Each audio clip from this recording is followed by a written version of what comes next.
টোস বুঝতে পারে এটা ছিল একটা স্বপ্ন। এবার সে খেয়াল করে যে তার সিডিটা এখন চলছে। টিভিতে সে দেখতে পেল মাইক জেরির হাত পা দড়ি দিয়ে বেঁধে ফেলেছে। তখন জেরি জিজ্ঞেস করে, তুমি আমার সাথে এটা কেন করছো? তখন মাইক বলে, আমি তোমাকে ভালোবাসি তাই এটা আমাকে করতে হচ্ছে। সাথে সাথে টোস রাগে টিভিটা বন্ধ করে দেয়। আর মনে মনে মাইককে গালি দিতে থাকে এবং ভাবতে থাকে মাইক যদি জেরিকে ভালোই বাসে তবে কেন সে তার সাথে এমন করছে। এটা ভাবতে ভাবতে সে আবার কফিন রুমে ফিরে যায়। সেখানে গিয়ে সে আবার দেখতে পায় জেরির কফিনের ঢাকনা কিছুটা সরানো আর মাইকের কফিন কিছুটা বাঁকানো অবস্থায় আছে। জেরির দিকে লক্ষ্য করলে সে দেখতে পায় তার চুলগুলো এলোমেলো অবস্থায় আছে আর তার শরীরের সেলাই করা সুতোগুলো গায়েব।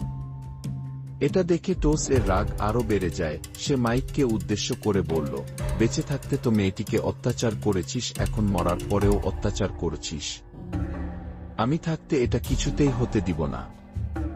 এটা বলে সে মাইকের কফিনটি অন্য রুমে নিয়ে যায় এবং পবিত্র সুতো দিয়ে ভালো করে চারপাশ বেঁধে তাদের ধর্মীয় মূর্তির সামনে রেখে আবারও চলে যায় জেরির লাশ এর কাছে। আর তার শরীরের কাটা অংশগুলো সুতো দিয়ে সেলাই করতে শুরু করে। সেলাই করার সময় তার জেরির জামা খুলতে হয় এবং তার শরীরের বিভিন্ন অংশ ধরতে হয়। এইসব করতে করতে তার জেরির উপর রোমান্টিক ফিলিং চলে আসে। তখন সে জেরির লাশটিকে নিজের প্রেমিকার মতো আদর করতে থাকে।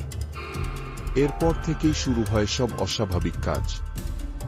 সে লাশটাকে চেয়ারে বসিয়ে গান শোনায়, বারান্দায় বসে গল্পের বই পড়ে শোনায়, চেয়ারে বসিয়ে ঘন্টার পর ঘন্টা তার সাথে একাই কথা বলে।